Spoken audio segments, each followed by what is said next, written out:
Debi Silber. This woman is quite remarkable. She's highly credentialed in health, weight loss, fitness, and empowerment.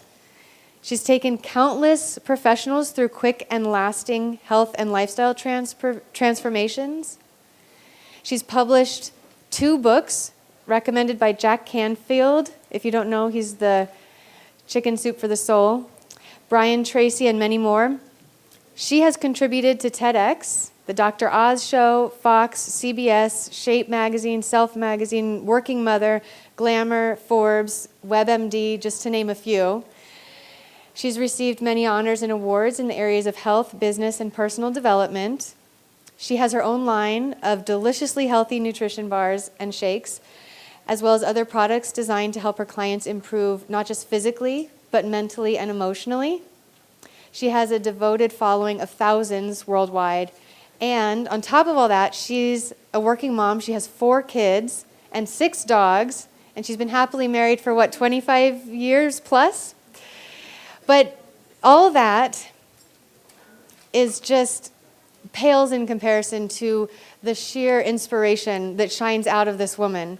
And she is, I'll let her tell you more, but she is the secret behind some of the most influential and charismatic, successful people today and now, and she's a lifestyle coach to some of these people. So she's here today to share those secrets and inspire you all to stop sabotaging yourself. Please welcome Debi Silber.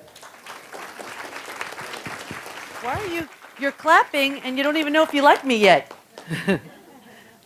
Anyway, thank you so much. First of all, thank you for being here. I don't take that lightly. You could have been anywhere with your Saturday. And you're also the one percenters, the people who want to learn and want to grow. Many people do not, so you do. And I have tremendous respect for all of you.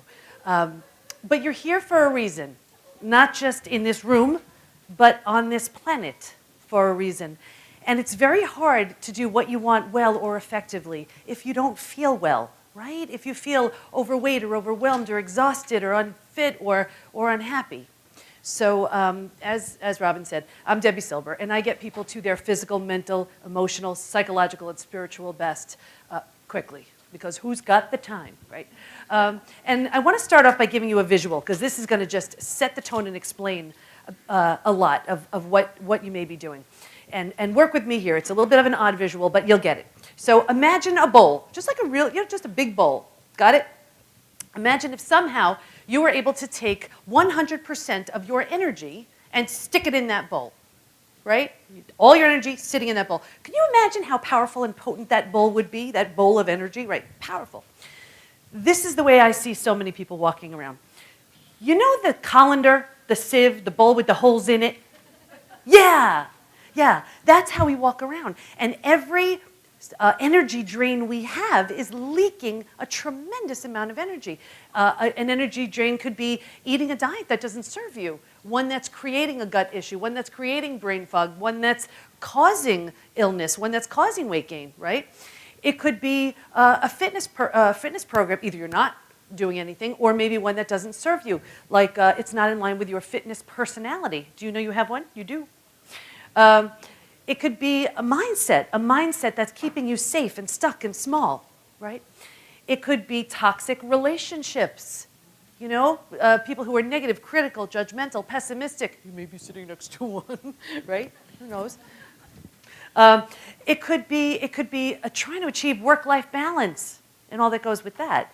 So many issues. So what happens is we leak this tremendous amount of energy. And what I'm so amazed at is many of us are walking around at around like a 50% level, right, with all of these drains. And look what you can do anyway and in spite of. So I look at it and say, what the heck would happen if we sort of plugged up some of those holes, right? Imagine how you'd show up then. How much power would you have then? Could you relate to what I'm saying? Okay, so just at a point a few years ago, I had almost every one of those holes leaking a tremendous amount of energy. So it was 2007, and I had a husband and a home and 4 kids and only 4 dogs back then. I don't even know how the 6 happened. If your kids are like, I'm going to take care of the dogs, Mom, no, they won't. I'll just tell you. No, they won't. So anyway, I bought it. I believe them every time. Anyway, I had this full-time business and as a health expert, dietitian and trainer. But I also had, and see if you could find yourself in my story, I had toxic relationships, right? Chronic stress, and I was trying to be everything to everyone all the time. Can any of you relate to that? I bet you can. Yeah. I started to get sick, but I didn't have the time. So I blew it off, right? I mean, I was, running a business, raising my family.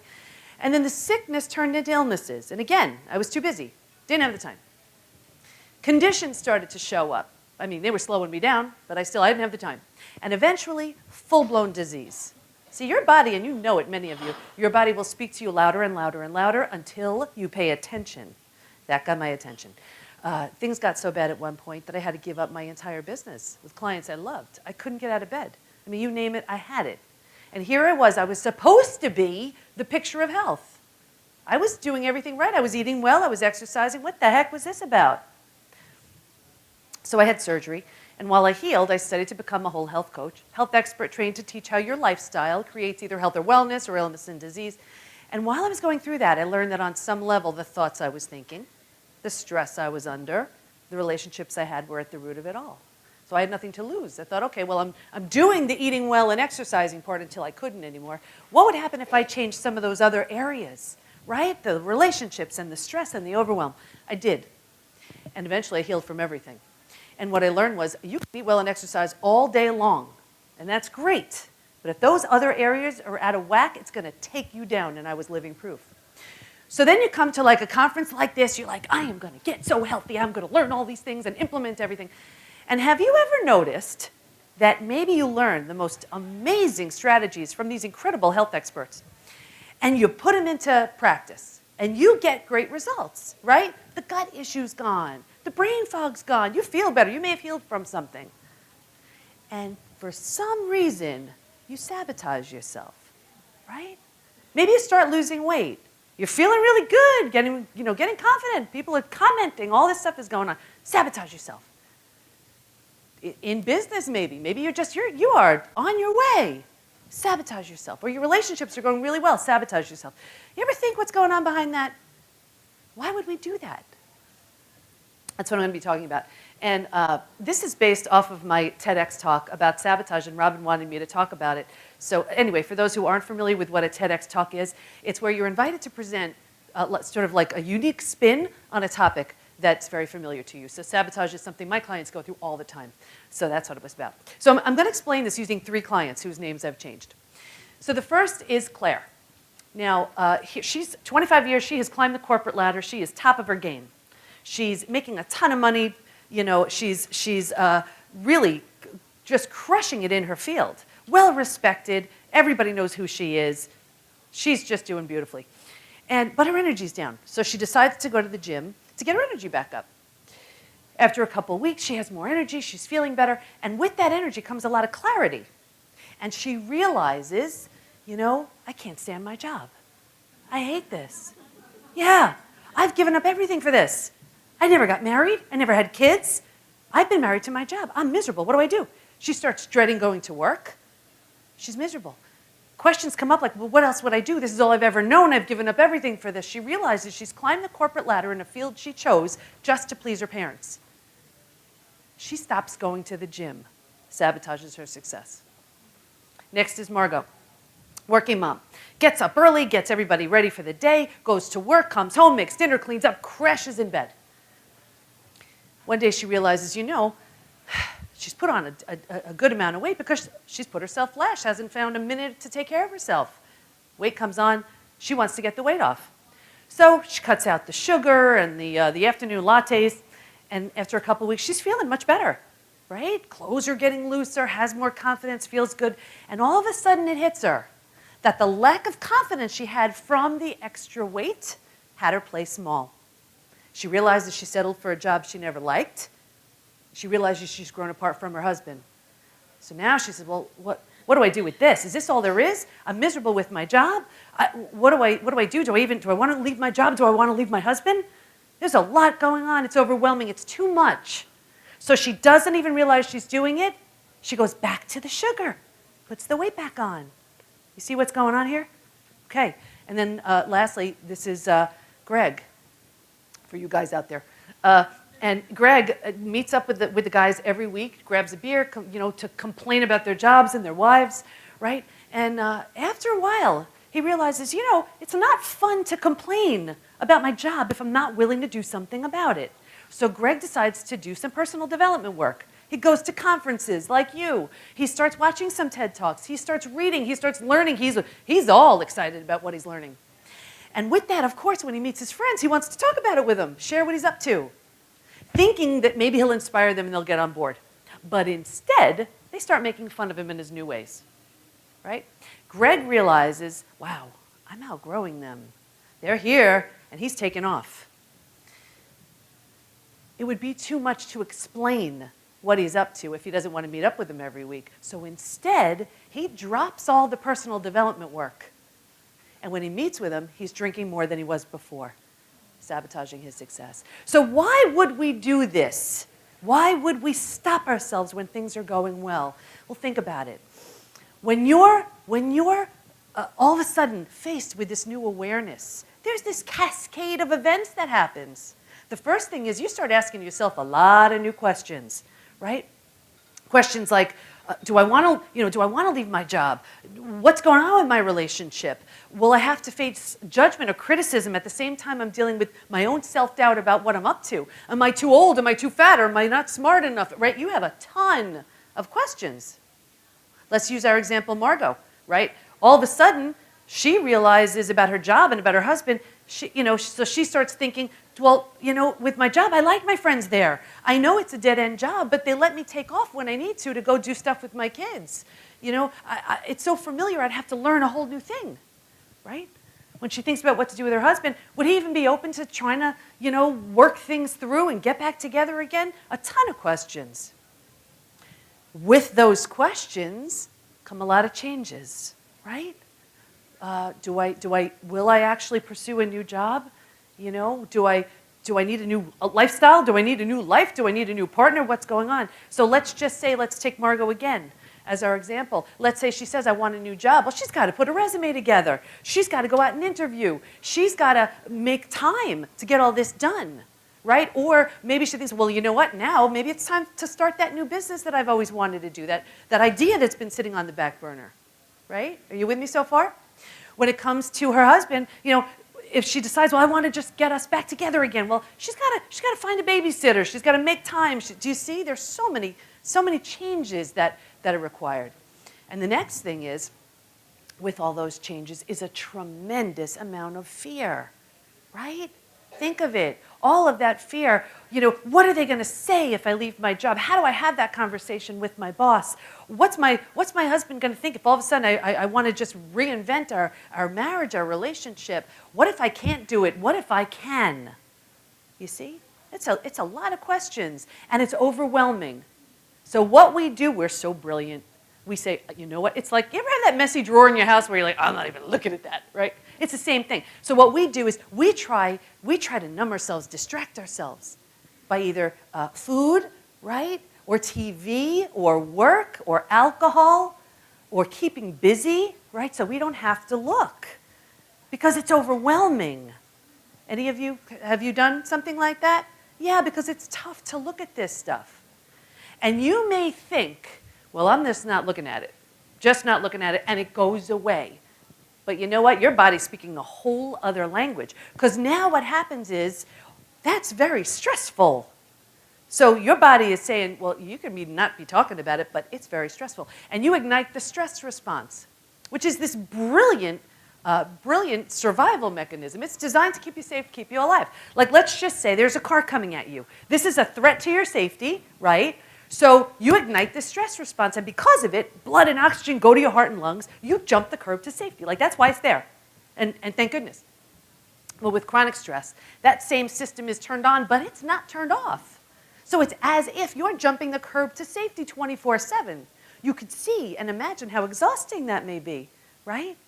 So how could you not have symptoms and illnesses start to show up?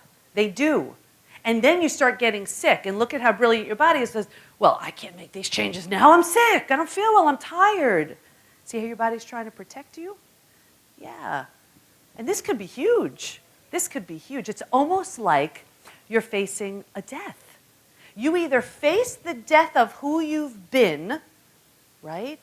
Or you face the death of what you now know that, what you want. That's some big decisions. So what we do is we just try to distract ourselves and just keep it down until we can't. Until we can't. And at that moment, three things happen. One of three things happens. There's no right or wrong here. One is you make peace with it. You're like, you know what? I've seen it. I get where I am, and I'm good with it. I will revisit this when the kids are out of diapers.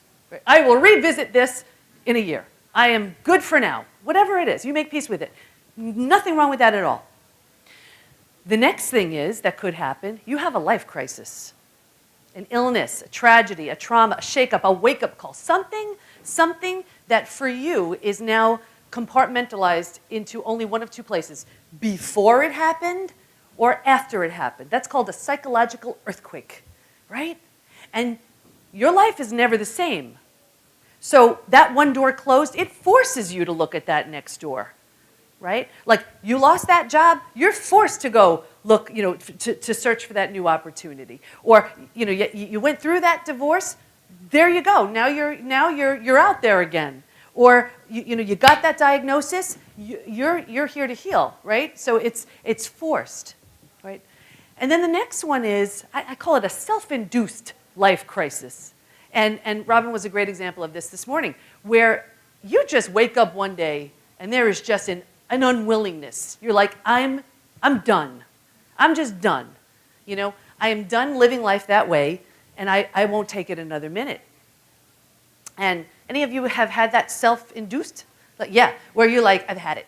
I don't even care how scary it is. I don't care if I don't know what's going on. It's when the pain of where you are becomes greater than the fear of the unknown.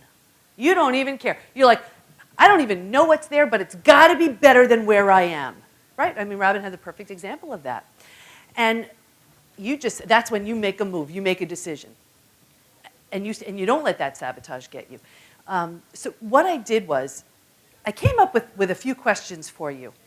And these are questions that if you're on the fence about that self-induced life crisis, this may just give you some support. Because I'd rather you have those questions available to you than just be blindsided.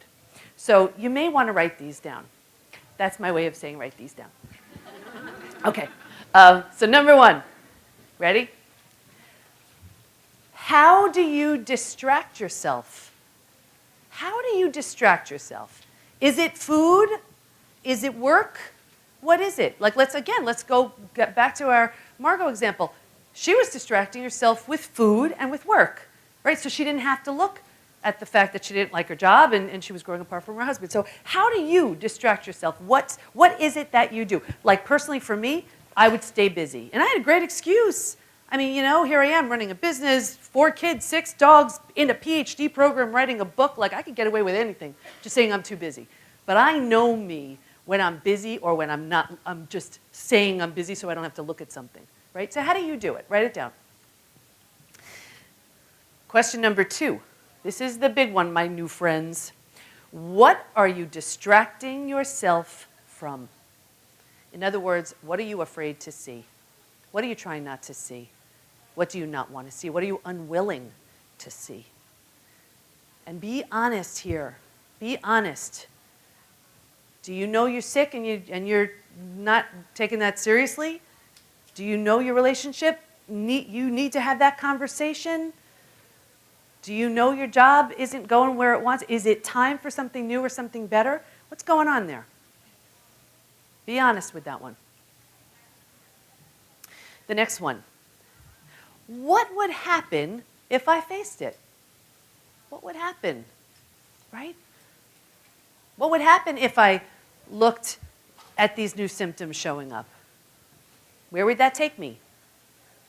What would happen if I did something about that job? What would happen if I did something about that relationship? What would happen? Again, be honest. And the next one. I want you to picture your life in 5 to 10 years. What happens if you keep doing exactly what you're doing in 5, 10 years? What does life look like in 5 to 10 years if you do nothing? If you keep doing what you're doing? What does life look like? Now, the next one. What could life look like in 5 to 10 years? If you do something, again, let's take Margot as our example. What happens? What could life look like in 5 to 10 years? Think about it. She can now be in this, her own business. She could have changed jobs and loved it. And now she's making a ton of money. She could have reinvented her relationship and they're better than ever, right? What could happen? Now, also keep in mind, you don't have to do this alone. You're so big, and I know it, because people who want to get healthy, they're givers. You give everybody. You give to everybody, and typically there's nothing left for you, right? So what would be wrong with getting some support and getting some help on this? And of course, there are so many amazing health experts here who can help you. I'm happy to help you myself. There's actually a card you have in your bag, and it's just to get on my calendar so we could talk. It looks like this. So don't do it now. But this is just, I have a free gift for you and also to get on my calendar. If anything I'm saying resonates with you, it's in your bag. When you take this on, when you answer those questions, when you're in that crisis, that's transformation. Difference between growth and transformation. Growth is like the puppy growing into the dog. You know, he doesn't really have to do much. You feed the dog, whatever, it's going to grow into the dog. Transformation is a whole other thing.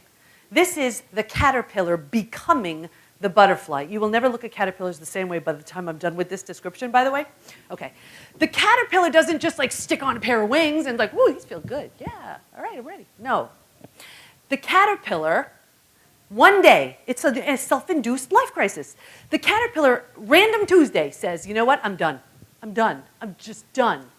Stops eating, latches onto a branch, or think of the symbolism here, hangs itself from a tree, dies to what it's been, right? Dies to what it's been.